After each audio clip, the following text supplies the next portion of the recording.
Point of order, the honourable member for Durham. Thank you, Madam Speaker. It's a point of privilege, and I'd like to thank you for allowing my colleague from Brantford Brant to finish his speech today. I'm rising on a question of privilege concerning efforts and actions by officials and agents of the People's Republic of China to interfere with me as a consequence of actions I've taken here, Madam Speaker, on the floor of our House of Commons. On Friday, I received a briefing from the Canadian Security and Intelligence Service, CSIS, which confirmed several matters to me that I will discuss in a few moments. In the notice I subsequently sent to you, the Speaker, I indicated that I required yesterday to reflect upon how best to present the information I received. While I recognize that the law of parliamentary privilege affords me absolute freedom of speech here in Parliament, subject only to the rules of the House itself, I also proudly held our late Queen's commission as an officer in the Canadian Armed Forces and have taken several oaths to protect our nation and its secrets. It is because of this background that I have such profound respect for the men and women who swear such oaths to keep our country safe. Whether in the military, a police service, or in one of our security and intelligence agencies, these Canadians are charged with keeping us safe in a dangerous world. With the respect I have for those institutions in mind, I wrestled to find the right balance to satisfy the diverse demands on my conscience with what I'm about to say today in my question of privilege. In your May 8th ruling on a similar but distinct question, at page 14106 of the debates, quote, given the gravity of the claims made by the member for Wellington-Halton Hills, end quote, you favorably cited the words of Mr. Speaker Milliken from May 29, 2008, that, quote, the chair has always exercised discretion on this point, given the need to balance the need for timeliness with the important responsibility members have of marshalling the facts and arguments before raising matters of such import to the House, end quote.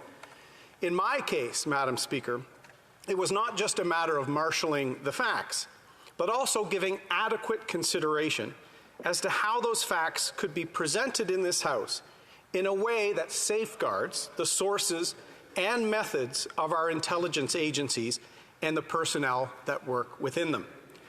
As I alluded to a moment before, the facts of the People's Republic of China's campaign against me are separate and distinct from those which led to your important ruling regarding the intimidation campaign orchestrated against the honourable member for Wellington-Halton Hills.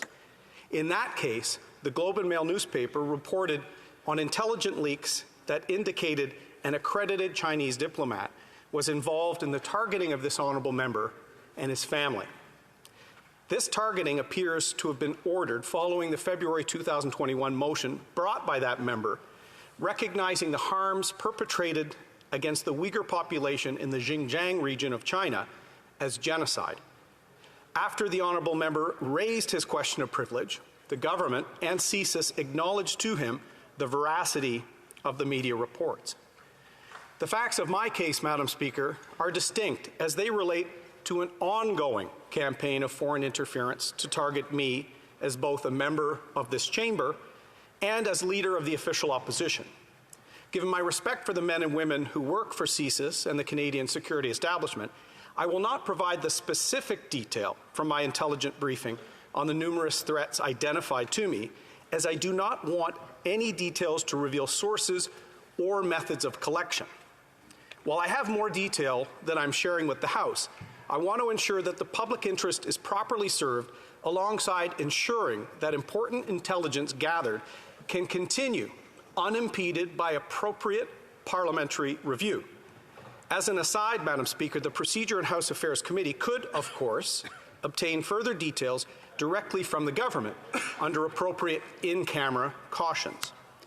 That said, I will break the nature of the threats identified to me by CSIS into 4 distinct categories of threats.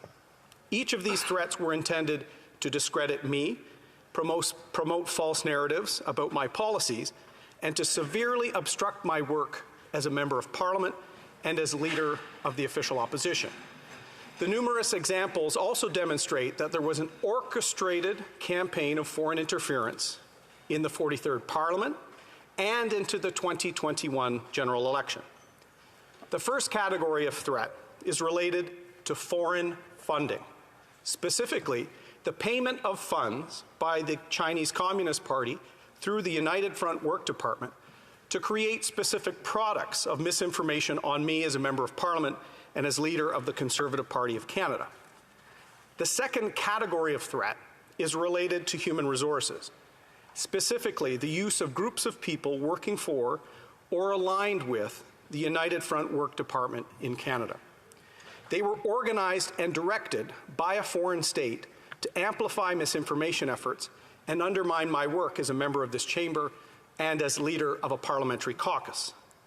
The third category of threat is related to foreign-controlled social media platforms. This category related specifically to the WeChat communications platform and its use to further the aims of the Chinese Communist Party and the United Front Work Department, and their campaign to spread misinformation to undermine and discredit my work in this chamber as the Member of Parliament for Durham and as leader of the official opposition. The final category of threat outlined to me, Madam Speaker, is related to voter suppression. Specifically, intelligence indicated an active campaign of voter suppression against me, the Conservative Party of Canada, and a candidate in one electoral district during the 2021 general election.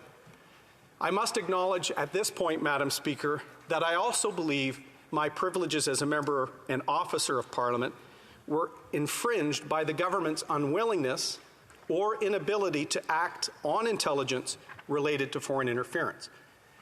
The briefing from CSIS confirmed to me what I had suspected for quite some time, that my parliamentary caucus and myself were the target of a sophisticated misinformation and voter suppression campaign orchestrated by the People's Republic of China before and during the 2021 general election.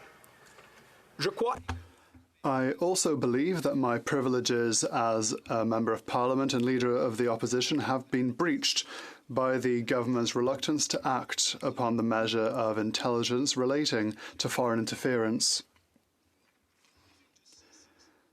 The CSIS briefing confirmed to me what I'd long suspected, that my party, several of my members of Parliament and myself were the target of a Chinese orchestrated campaign of disinformation and voter suppression in the run-up to and during the 2021 general election. Not only were the multiple threats against me and members of my parliamentary caucus not raised to me by the government or security agencies during the 43rd Parliament, but these serious threats were also not communicated to us through the Security and Intelligent Threats to Elections Task Force created by the government in the 43rd Parliament to safeguard our election. The context of the final months of proceedings in this chamber in the 43rd Parliament is also important to consider with respect to my privilege, Madam Speaker. The House at the time was seized with 4 separate document production orders forcing the government to be accountable to this House about what actually happened at the Winnipeg laboratory and the firing of scientists with links to China. I know that you remember at the time, Madam Speaker, because the government forced you into federal court over the issue and forced me, as a member of this chamber and leader of the opposition, to seek intervener status in that proceeding, which ultimately dissolution rendered moot. While denying our privileges as members for disclosure of these documents at the time, the government also denied me and other members of this chamber, including a member in the NDP, knowledge of identified foreign interference threats against us as parliamentarians. This is a matter that should concern all members of this House, regardless of party. As I mentioned in my opening remarks, this is a separate and distinct matter from that which my colleague, the Honourable Member for Wellington-Halton Hills, raised to you a few weeks ago. The threats identified against me by CSIS did not relate to one single event or one single accredited diplomat.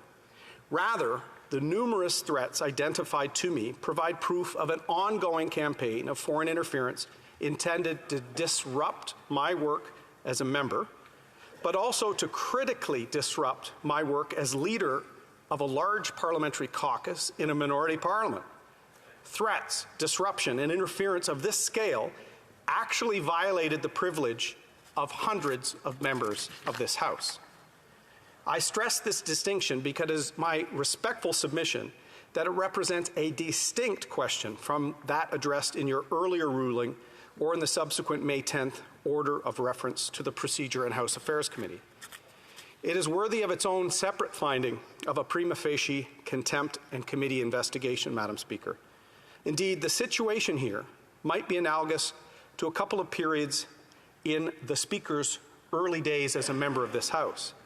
In spring 2005, there were no less than 4 prima facie cases of privilege, all related to member mailings, which were each referred to the Procedure and House Affairs Committee in an overlapping manner. One of them originated from today's government's House Leader.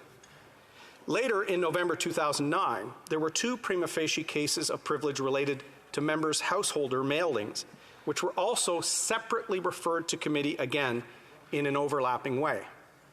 In a ruling on May 10, 2005, Mr. Speaker Milliken said at page 5885 of the debates, words which probably have some echoes with the way the issues we're confronting this spring are cropping up.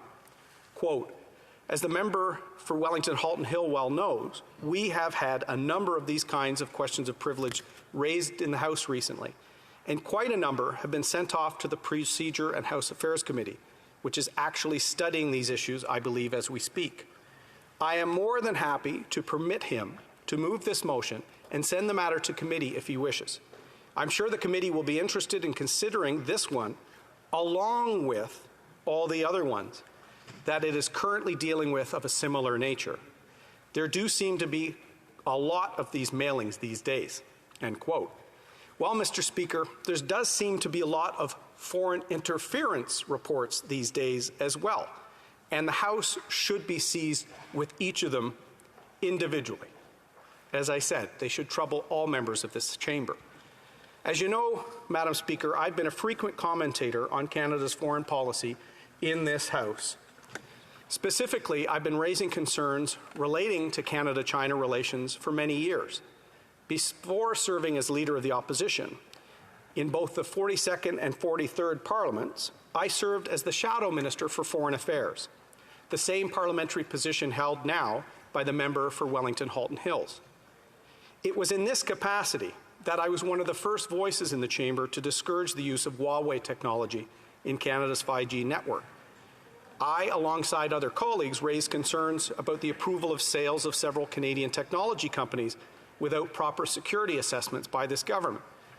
I, along with others, spoke about the issue of human rights in China and the abuse of the One Country, Two Systems agreement in Hong Kong. Like many members of this House on all sides, I met with persecuted religious and cultural minorities. In fact, in many ways, my concerns about the government's approach to China culminated in a December 2019 motion to establish the first special committee on Canada-China relations. This retaliatory campaign by a foreign government targeting my work as a member of Parliament rose from my participation in these, amongst other proceedings, of the 42nd and 43rd Parliaments. Madam Speaker, it is because of this advocacy that I've faced in response many years of an orchestrated retaliation campaign run from Beijing. Not only did these events occur before and during the 2021 general election, which has been the subject of considerable reporting in the last year, but they also occurred prior to this election and were in the knowledge or control of the government who refused to act. In fact, CSIS advised me that I will remain a target of Beijing's influence operations long after I leave this House this summer. These timing aspects should pose no barriers to your favorable ruling.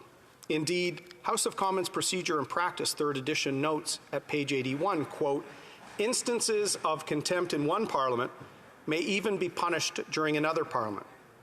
This area of parliamentary law is therefore extremely fluid. and most valuable for the Commons to be able to meet novel situations, end quote. Though some of the actions in this retaliatory campaign of foreign interference were even more present during an election campaign while Parliament was dissolved, there remained throughout that time a clear nexus between the retaliatory campaign in Parliament, parliamentary proceedings, and through dissolution and election. The attacks on my privilege began before dissolution, were accelerated during the writ, and resumed again afterwards. It shows, Madam Speaker, how insidious this foreign interference has become. In this light, I would draw the Chair's attention to this passage at page 773 of Parliamentary Practice in New Zealand, 4th edition. Quote, "Conduct that seeks to influence members in the performance of their public duties is perfectly proper and permissible. People may even exert pressure on members, for example, by threatening to withdraw support at the next election, unless such an attempt to influence becomes an attempt to intimidate, or there is a threat to do something that is improper in itself," end quote. The right of all members of this House to go about their parliamentary duties free of intimidation, interference, or any form of obstruction has been affirmed by a long line of precedents. The honourable member for Wellington Halton Hills cited several of those concerning intimidation when presenting his own question of privilege, some of which you also quoted in your ruling on that matter. In the interest of time, I would commend those to your consideration. But perhaps, Madam Speaker, the most powerful words are your own from your May 8th ruling at page 14107 of the debates. Quote, "The Chair agrees that the matter raised by the member, that is, that a foreign entity tried to intervene in the conduct of our proceedings through a retaliatory scheme targeting him and his family, squarely touches upon the privileges and immunities that underpin our collective ability to carry out our parliamentary duties unimpeded. On the face of it, the Chair believes this matter to be serious enough to take priority of debate over all other parliamentary proceedings," end quote. One new aspect which my situation raises is what our authorities consider to be a form of, quote, obstruction, Mr. Speaker. House of Commons Procedure and Practice, 3rd edition, at pages 111 and 112, offer this explanation. Quote, "A member may also be obstructed or interfered with in the performance of his or her parliamentary functions by non-physical means. It is impossible to codify all incidents which might be interpreted as matters of obstruction, interference, molestation, or intimidation, and as such constitute prima facie causes of privilege. However, some matters found to be prima facie include the damaging of a member's reputation and the intimidation of members and their staff. The unjust damaging of a member's good name might be seen as constituting an obstruction," end quote. Mr. Speaker Bosley on May 5, 1987, at page 5766 of the debates ruled, quote, "The privileges of a member are violated by any action which might impede him or her in the fulfillment of his or her duties and functions. It is obvious that the unjust damaging of a reputation could constitute such an impediment.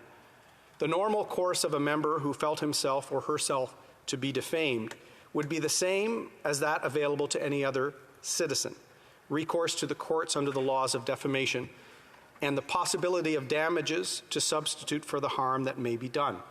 However, should the alleged defamation take place on the floor of House of Commons, this recourse is not available," end quote. Where these campaigns were masterminded by diplomats accredited to Canada, they enjoy legal immunities under the Vienna Conventions. Therefore, just as the example cited by Mr. Speaker Bosley, ordinary recourse to the courts of law is simply not possible in the circumstances. To be clear, Mr. Speaker, this parliamentary privilege is not being asserted, nor do I seek to assert it, against any Canadian who exercises his or her democratic right to enter into the parliamentary and political debate and to criticize politicians for the stands or policies they take. Joseph Mangeot, at page 235 of Parliamentary Privilege in Canada, 2nd edition, articulates the appropriate balance here. quote, all interferences with members' privileges of freedom of speech, such as editorials or other public comment, are not breaches of privilege, even though they influence the conduct of members in their parliamentary work. Accordingly, not every action by an outside body that may influence the conduct of a member of Parliament as such could now be regarded as a breach of privilege, even if it were calculated and intended to bring pressure on the member to take or to refrain from taking a particular course. But any attempt by improper means to influence or obstruct a member in his or her parliamentary work may constitute contempt. What constitutes an improper means of interfering with members' parliamentary work is always a question depending on the facts of each case, end quote. In investigating a past contempt concerning the prejudicing of a member's reputation, the Procedure and House Affairs Committee explained the heart of the reputational concern succinctly at paragraph 38 of its 51st report, tabled in November 2005. Quote, members of Parliament are public figures, and their reputations and integrity are among their most valuable assets, end quote. The same committee, when reviewing misleading statements about a member made in one of these 10%er cases I mentioned earlier, wrote in its 38th report, tabled in May 2005, quote, the content of the document, while not contemplating of or by other members whose constituents receive similar mailings, must be considered in relation to the member for Windsor West. Under such an analysis, it is impossible to avoid the conclusion that it is inaccurate and misleading with respect to him. The member noted that he had received many complaints from constituents as a result of the mailing. By unjustly damaging his reputation with voters in his riding, it therefore impairs his ability to function as a member, end quote. That last sentence brings me to some important points, Mr. Speaker. Firstly, whether the defamatory or misleading comments were made inside or outside of my riding, they nonetheless must be considered in relation to me and to the unjust damaging of my reputation within my riding. Secondly, at the time, I was the leader of Her Majesty's Loyal Opposition. I was an officer of this House with national responsibilities, which I believe requires you to consider matters through an additional lens.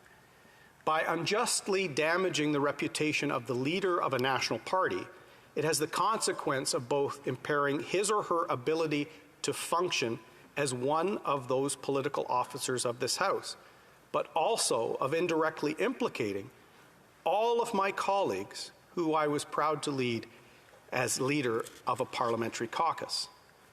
Thirdly, we must truly understand the goal of Beijing's retaliatory campaign here.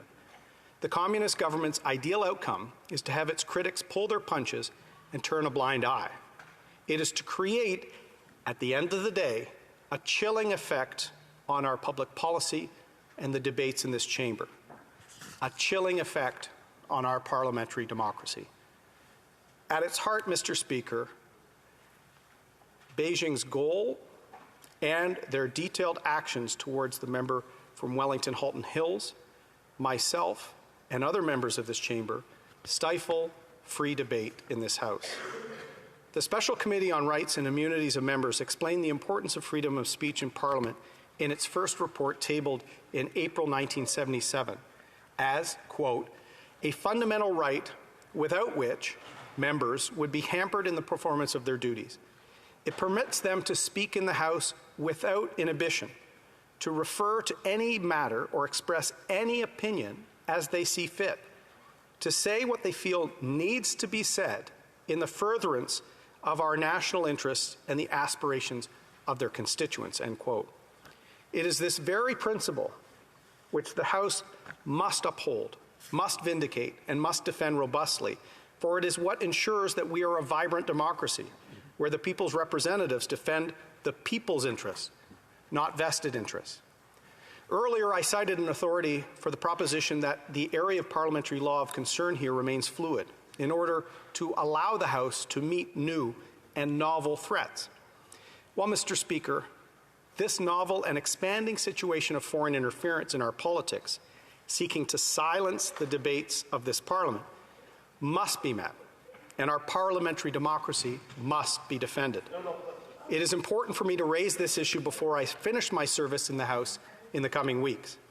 It is also important for me and all of us collectively, Mr. Speaker, to raise this critical issue for Canadians who might contemplate joining this House and standing for office.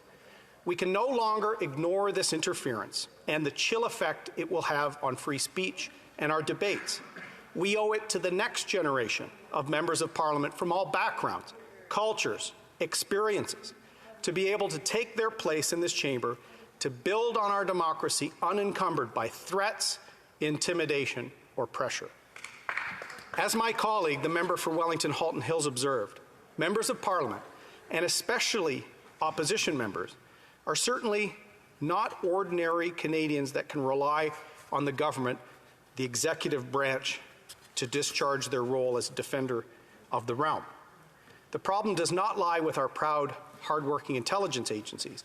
It lies in the blindness to their activities by some figures in this government and in some of the senior offices that advise it. The government has gone from one diversion to another for years to deflect its responsibility in tackling this scourge of foreign interference that has limited the privileges of several members of this House. They are being willfully blind to attacks on our parliamentary democracy, Mr. Speaker. I could go on at length about my views concerning the site task force, the panel of 5 senior civil servants, and review the inaction or incompetence of those structures, and how disappointed I was in the report of the Special Rapporteur. But I acknowledge that might be straying into debate.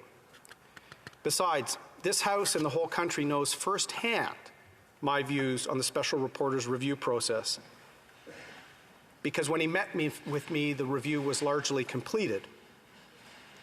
He didn't even seek input from a member that our intelligence agencies knew was being targeted by Beijing. Shameful.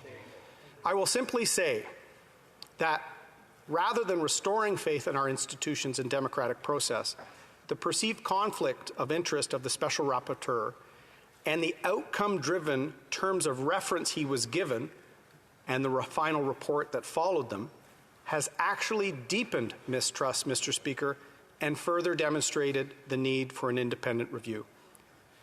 Mr. Speaker, the conversation and inquiry does not need to wait until there is a Conservative government elected and their determination to appoint an independent public inquiry. The longer there are delays, the longer there will be embarrassing leaks and headlines that will only continue to further erode public trust in our institutions and in our parliamentary democracy. This historic and proud House of Commons has the duty and responsibility to stand up to attacks on the privilege of every single member of this chamber, Mr. Speaker. Inaction to do so amounts to muting voices sent to Ottawa to defend the interests of their constituents. So let's do it for all members of this chamber, Mr. Speaker, on all sides of the House, and for the Canadians who might want to join this House in the future. As the defender of our rights and privileges, Mr. Speaker, this effort starts with you. Should you agree with me, Mr. Speaker, that this amounts to a prima facie case of contempt, I'm prepared to move an appropriate motion at that time. Thank you very much, Mr. Speaker.